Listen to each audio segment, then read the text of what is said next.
काल गुरुवारी झालेल्या मंत्रिमंडळ बैठकीमध्ये महाराष्ट्र राज्य सरकारने या कॅबिनेटमध्ये एक आरक्षण धोरण जाहीर केलेलं आहे। आणि हे आरक्षण धोरण काय आहे? तर जे आरक्षित वर्ग आहेत ओबीसी, एससी, एसटी यामधून या आरक्षणाचे सवलत कुठली घेतली असेल, म्हणजे शुल्कासाठी, वयाची जी सवलत असते किंवा प्रवेश प्रक्रियेसाठी जे मेरिटची जी सवलत असते, ही सवलत घेतलेले जे आरक्षित वर्गातील उमेदवार आहेत, या उमेदवारांना ओपनमधनं कॉम्पीट करता येणार नाही, अशा प्रकारचा तुघलकी निर्णय या महाराष्ट्र सरकारचे जे मंत्रालयात बसलेले हे सेक्रेटरी लेवलचे जे कोण बाबू लोक आहेत, या बाबू लोकांनी, या आरक्षण विरोधी बाबू लोकांनी अशा प्रकारचे हे कट कारस्थान केलेलं आहे। आणि राज्य सरकारने दुर्दैवाने त्याच्यावर शिक्कामोर्तब केलंय।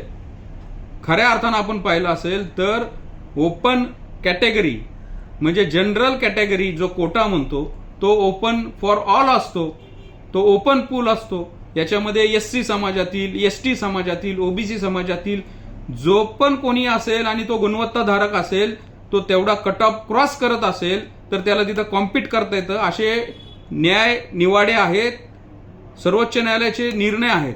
पण दाखवलं काय जातं तर एससी, एसटी, ओबीसी मधील, एससीबीसी मधील हे उमेदवार, विद्यार्थी ओपनमध्ये पण येतात, पण ते येतात ते मेरिटवर येतात। आपण जर पाहिलं असेल तर आत्ता बऱ्याच ठिकाणी ओपनपेक्षा ओबीसीचं मेरिट कट ऑफ हा जास्त आहे, कारण की मुळामध्ये महाराष्ट्रामध्ये 65 ते 70% असलेल्या ओबीसी समाजाला 30% आरक्षण आहे। व्हीजेएनटी जर बाजूला सोडलं तर 19% आरक्षणामध्ये 350 जाती आहेत। मग ह्या उमेदवारांनी काय करायचं?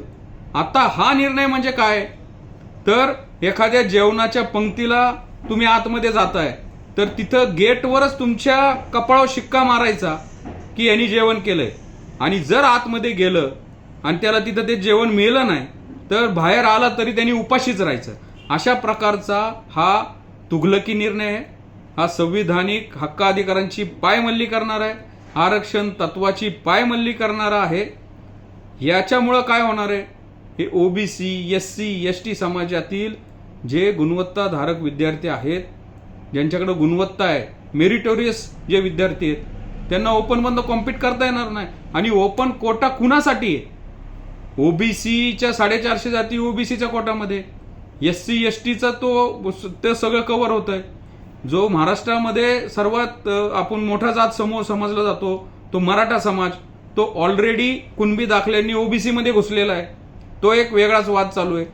त्यानंतर एससी बीसी 10%चं आरक्षण अबाधित आहे। बरं, राहिले जर आपण समजू की ओपन मध्ये काय ब्राह्मण, मारवाडी, जैन, वैश्य जे असतील, त्यांच्यातल्या गरिबांसाठी मोदी साहेबांनी सुदाम्याचं आरक्षण आणलंय ना, सवर्ण आरक्षण, ईडब्ल्यूएस। मग आता हे 28% ओपन कोणासाठी? कुणाची काळजी? का तुम्हाला आमच्या मेरिटची भीती वाटते? मग आमचं म्हणणं असं आहे, ही आरक्षणाची जी टक्केवारी ती रिवाईज करा। आता जी जनगणना होतीये, जनगणना होऊन द्या आम्हाला आमच्या लोकसंख्येच्या प्रमाणामध्ये आरक्षण वाढवून। मग ओपनची किती समजा लोकसंख्या असेल, 5%, 10%, तो ओपन कोटा ठेवा। नाही आम्ही त्या ओपन कोट्यामध्ये। त्यामुळं हे जे चाललंय ते पूर्णपणे आरक्षण मुक्त भारत हे करण्यासाठी आपण बघतोय, आरक्षण घालवता येत नाही ना, मग असं काहीतरी करायचं, रोस्टरमध्ये गोंधळ घालायचा। आता नवीन काय चालू केलंय? कॅटेगरायझेशन। ह्या कॅटेगरायझेशननी एससी एसटी मधल्या त्या आमच्या बौद्ध मातंग बांधवांमध्ये आपण बघतोय काय चालू आहे, म्हणजे एकमेकांमध्ये लावून द्यायची, तोडाफोडा राज्य करा, एकत्र येऊ नका, अशा प्रकारचं हे कटकारस्थान आहे। याचा जाहीर निषेध करतो। आणि या संदर्भामध्ये सर्व ओबीसी संघटना, ओबीसी नेते, ओबीसी अभ्यासक, याच्यामध्ये एससी एसटी समाजातील सर्व संघटना, सर्व नेत्यांना मी आव्हान करतो, कुठंतरी एका प्लॅटफॉर्मवर येऊन या संदर्भामध्ये आपण चर्चा केली पाहिजे आणि या विरोधात तीव्र रस्त्यावरचं आंदोलन छेडलं पाहिजे। तुम्हाला जर अटी शिथिल करायची असतील, वयाची अट आम्ही मान्य करू शकतो। अहो, शुल्क 100 रुपयाच्या फॉर्मची सवलत असेल तर तुम्ही कायमस्वरूपी त्याला ओपन मेरिटमधनं बाहेर काढणार, हे पूर्णपणे अन्यायकारक आहे। आणि याचा जेवढा निषेध होईल तेवढा कमीच आहे. आता रस्त्यावर उतरायची वेळ आलेली आहे. ज्युडिशियल त्याची स्क्रुटिनी होईल तेव्हा होईल, पण जनतेच्या दरबारामधनं या निर्णयाला जावं लागेल. त्यामुळं मी सर्वांना आवाहन करतो, याचा सर्वांनी निषेध करावा आणि या विरोधावर रस्त्यावर सर्वांनी एकत्र यावं. आणि तो आंतरवालीचा ज्ञानबा जो आहे त्यांनी पण याच्यावर भूमिका मांडावी. आज 16 तारीख आहे की बाबा काय बाबा तुझं काय म्हणणं आहे याच्यावर.